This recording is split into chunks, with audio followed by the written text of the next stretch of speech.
le les coach blessures. Sèche, il reste l'année prochaine, Fabrice. Oui, oui, bien sûr. Il est verrouillé. Verrouillé, oui, de toute façon, je pense qu'il Parce que a. des fois, quand tu montes comme ça, les coachs, parfois, tu sais, ils attirent Hein? la lumière quand même, tu vois. Oui, mais après, je pense que lui, au niveau de sa personnalité, comment il a été en tant que joueur, c'est un compétiteur. Et je pense que il veut pas s'arrêter juste au fait de dire j'ai fait une montée.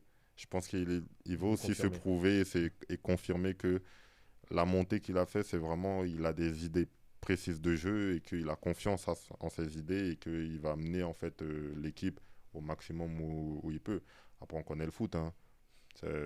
Tu commences la Serie A, Tout deux ça mois pour après, rien. t'as 2 victoires. Ouais, ouais, Ciao. C'est ça. ouais. Donc le foot, c'est Ouais, ça comme va ça. très vite.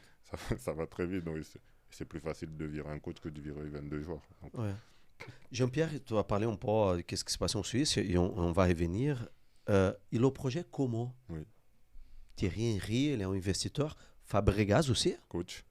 coach et Mm. investisseur ou non? Qui Ouais, coach? coach. C'est quoi ces projets? Comment?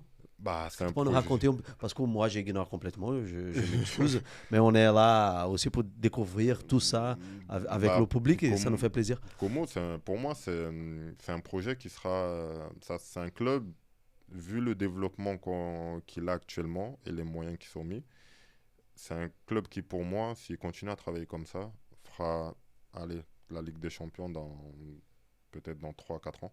Ah oui. C'est une équipe qu'on pourra avoir en Ligue des Je pense Champions. que ça peut arriver au Ouais. top du foot italien. Oui, mais surtout parce que derrière, en fait, on a deux frères en fait qui ont chacun une fortune.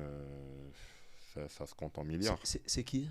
Euh, Ce sont des Italiens, non? non. Ce sont des étrangers, je pense, des Indonésiens ou quelque chose comme ça. Ok. Mais aujourd'hui, comme je disais, je crois, ils ont sorti ça l'autre jour dans le journal. Je crois que c'est 46 milliards, je crois. Ah oui, il ne manque pas d'argent, quoi. Oui, on est le club le plus riche d'Italie. C'est aussi simple que ça. Parce que même nous, on est devant même la Juve et devant tous les gros. Bon, la Juve, c'est toujours le groupe Fiat, non? Oui, La c'est famille ça. Agnelli. C'est ça. Après, l'Inter, c'est un Chinois, si je ne me trompe pas, non? Le Oui. propriétaire? Mais ils n'ont pas. Eux, c'est estimé, Le je crois, Milan, je pense que c'est à Bel- moins de 30 milliards. Mais nous, enfin, c'est encore, c'est Ok. encore plus haut. Donc je pense que, franchement, le développement qu'on a là, il est positif. Et ça va dans la bonne direction. Et c'est pour ça que la montée aussi fait que c'est quelque chose qui est positif pour la ville, pour le club et pour la région aussi, qui va ramener aussi de l'attractivité, des joueurs aussi certainement. On verra ça dans Ouais. les prochaines semaines. C'est ça. Mais dans tous les cas, moi je suis allé parce que c'est quelque chose que, comment on me l'a présenté, je me suis dit, c'est un projet Ça me qui parle. ouais, ça me parle.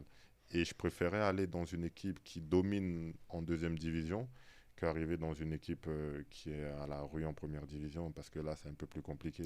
Je suis d'accord avec Je préfère toi. faire une montée que faire une descente. C'est ça. Et aussi dans cette recherche-là, comme à Young Boys, quand on a gagné le premier titre, de voir toute une ville heureuse, parce que Young Boys, le premier titre, c'était après 32 ans. Ils n'avaient Ah pas oui. gagné pendant 32 ans, ils n'avaient Et pas t'étais gagné là. un titre. Tu étais là dans ce projet-là. Et j'ai pris ce projet-là Mm. avec Young Boys parce qu'il y avait cette histoire-là à écrire. Et comment je l'ai pris parce qu'il y avait aussi une histoire en fait à écrire derrière. Jean-Pierre, c'est un golden boy. Où il Ouais. touche, ça devient l'heure. Ah ouais, c'est incroyable. Incroyable. Juste pour situer un peu les personnes, Como est juste à côté de Milan. C'est ça. Donc au nord de l'Italie, une région riche. Oui. Et il y a un peu de rivalité. C'est quoi le club rival de Como? Alors, d'après ce que j'entends, c'est un petit club local qui s'appelle Varese. Ok. Varese, mais c'est autour de Como. Ouais. T'as Mais pas bon, besoin de faire. là maintenant avec... Mais de toute façon, il n'y a pas match. Il n'y a pas, oui, c'est Varese, mort. ils sont peut-être en quatrième division et puis Como, mais Ils sont restés à quatrième. oui. Et puis dans la région, le truc c'est que tu as Milan qui est à 30 minutes, 30 minutes. tu as Monza qui est aussi à 30 minutes.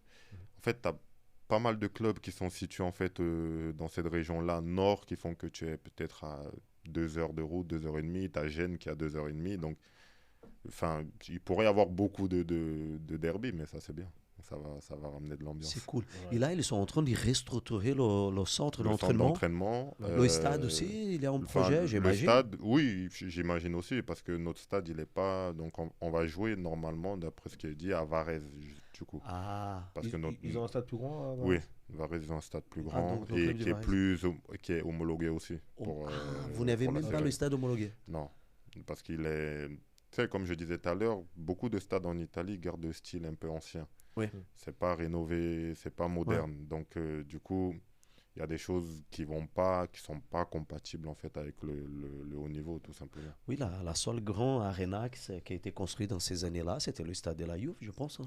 Oui. Après tous les autres, hein.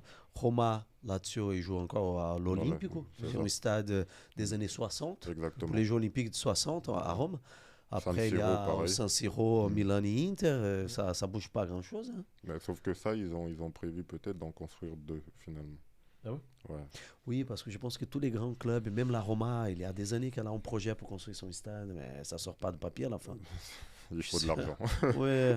C'est toujours le nerf de la guerre. C'est vrai que- Mais c'est vrai que c'est intéressant ce que tu dis, parce que tu dis qu'en fait que c'est un club qui est en train de se développer vraiment. Ouais. Donc qui a des moyens financiers Mm. qui sont Énormes. qui sont énormes. C'est extraordinaire. Et le signal qui est donné, toi tu le sens, tu le sens tout ça, que vous êtes sur... Il n'y a pas un problème d'argent quoi. Enfin, Non, franchement, là, tu sens que ça bouge, ouais. tu sens qu'il y a des choses Ouais.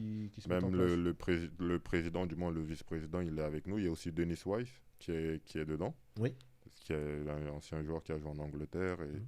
donc, il est dedans et tu le vois toutes les semaines. Il est au match, Ah, ils sont là, très domicile. présents. Ouais. à l'extérieur aussi. Et tu sens que en fait, ce sont des gens qui ne sont pas passifs, mais actifs. Ok. Mais Tu c'est vois. très structuré. Tu Tu sens toi que c'est hyper structuré. c'est comment dire. En fait, le projet sur le papier, il est très structuré. Maintenant, pour le mettre, en fait, pour passer de la pratique à la théorie, il faut du temps. Et tu dois trouver les personnes qui vont t'amener, en fait, tout ça. Ok. Et c'est pour ça aussi qu'en janvier, le coach il m'avait dit qu'en fait, il ne voulait pas trop bousculer l'équipe. Mhm. Donc, ils ont fait que 4-5 recrutements et pour apporter de la qualité, pour apporter de l'expérience aussi. Et moi, je me suis dit certainement que le reste, ils feront ça cet été. Donc, on peut s'attendre à beaucoup de mouvements aussi parce que moi qui étais là et qui ai vu pendant 6 mois aussi, même si à l'entraînement, il y a de la qualité, il y a des bons joueurs, mais tu sais que pour aller jouer, il faut aller, faut aller jouer au niveau au-dessus. Il faut beaucoup plus de qualité, il faut qualités, c'est beaucoup plus de mental, de leadership. Enfin, voilà. Et donc, tu sens qu'il y aura du mouvement. Combien ou comment, je ne sais pas. Mais en tout cas, à côté, le club fait tout pour nous amener dans une... je pense qu'ils ont une image de club un peu à la City, à la Real, où vraiment tout mettre en œuvre en fait pour que le joueur puisse se sentir bien, pour qu'il puisse travailler dans des bonnes conditions et pour qu'il puisse donner en fait et atteindre son plein potentiel. Donc moi c'est comme ça que je le ressens en tout cas et c'est ce qui a fait que j'aille là-bas et je voulais aussi être en fait au début de ce projet-là et voir comment il va évoluer et participer aussi au fait que déjà ça avec une montée tu rajoutes déjà une pierre de plus et puis tu sais que tout le reste va venir. Parce qu'aujourd'hui, excuse-moi, tu vois dans le début d'une autre phase dans ces groupes, dans ces clubs. Oui. Parce que c'est un club qui monte depuis la série D, la série C, D. Mais 2 tu ans. considères aujourd'hui dans le début d'une nouvelle phase. C'est ça, en fait. Ok. Et je pense le fait que déjà ils sont montés en série B, ils se sont maintenus la saison dernière pour avoir parlé avec aussi les joueurs là-bas, qui était une année compliquée. Et là, avec quasiment le même nombre de points, ou 10 points de plus, bah là, on fait la montée, tu vois, on monte directement. Donc, ça valide aussi des étapes. Mais ça permet aussi au club d'accélérer son processus de développement. Mais c'est ce que les propriétaires ils voulaient, en fait. D'après ce que je comprends, c'était ça l'objectif, de monter, parce que le début du processus avec le coach Cesc, il a commencé en octobre dernier. Et donc là, c'est le début, en fait, de tout ce qu'ils veulent faire. C'est pour ça que le coach il est là, c'est pour ça que le staff qui est présent là est là, etc. Et certainement peut-être... Le risque est que quand on va trop vite, après le risque, tu n'arrives pas à gérer. Ouais. Et c'est ce qu'avec l'expérience que j'ai, des fois je parle avec certains, et des fois ils me disent parfois que j'ai un peu un côté, on a l'impression que j'ai un peu un côté pessimiste. Je dis non, c'est juste que j'essaie d'être réaliste. Le risque avec les projets qui vont très vite comme ça, c'est que tu te brûles les ailes. Après, l'avantage que tu as, c'est que quand tu as de l'argent, tu peux rattraper. Mais parfois, quand tu as de l'argent, c'est là que tu fais aussi le plus de conneries. C'est ça. Donc, la balance, elle est très minime. Mais pour l'instant, comment on s'entraîne partir, c'est plutôt... Non, c'est rassurant. Ouais, c'est plutôt Déjà, il est rassurant. en coach, qui on a personne qui a beaucoup d'expérience. Tu parles de Thierry Henry, donc... Il était là, d'ailleurs, au dernier match. Ok. Ah, il était là, Thierry. Oui, j'ai même pris une photo dans le vestiaire avec lui. Donc, il était là, au dernier match. Il va peut-être finir un petit peu sur le banc. Hein. Hein? Ça continue, il va peut-être finir même sur le banc avec Sèche. Hein. Ça, après, seul l'avenir nous le dira. Mais en tout cas... Bien vu, parce qu'aujourd'hui, il est avec la France. Parce que ça pour l'instant, il est avec les espoirs. Les espoirs. Et je crois même qu'il a un titre à aller chercher olympique cet été-là. C'est tout ce qu'on lui souhaite. Hein. Mais en tout cas, quelqu'un de très Tu le voyais régulièrement dans la saison? Il venait un peu de temps en temps? Non. Enfin, peut-être il y a certains matchs un match avant où il avait été là. Ouais. Mais je crois que c'était avant que moi j'arrive. En tout cas, sur le match le plus important de la saison. Il est venu juste pour faire la photo, quoi. Ils étaient tous là. Non, deux matchs avant, il y avait la famille du propriétaire qui était venue. Ouais. Et l'avant-dernier match à la maison. Et du coup, le dernier match, c'est Thierry Henry qui était là, ainsi que la famille aussi du propriétaire. Mais du coup, Cool. tout le monde était là. Jean-Pierre, ton contrat jusqu'à 2025, tu nous as dit. 26. 26. Ouais. Ok. Tu l'as enlevé un an, là. Ouais. Donc, Faut pas me tranquille. vieillir trop vite.